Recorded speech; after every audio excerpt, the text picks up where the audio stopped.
What is in your school sewing kit?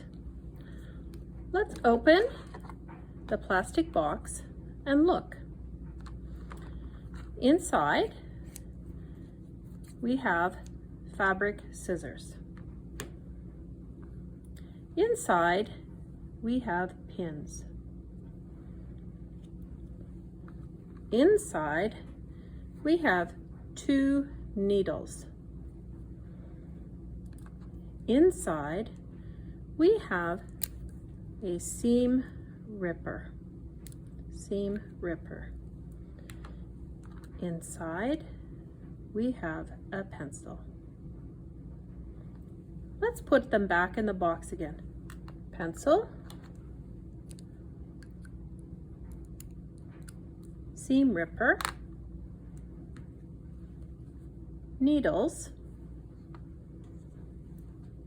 pins, fabric scissors. Let's close this. We call this our sewing kit. You have one at school.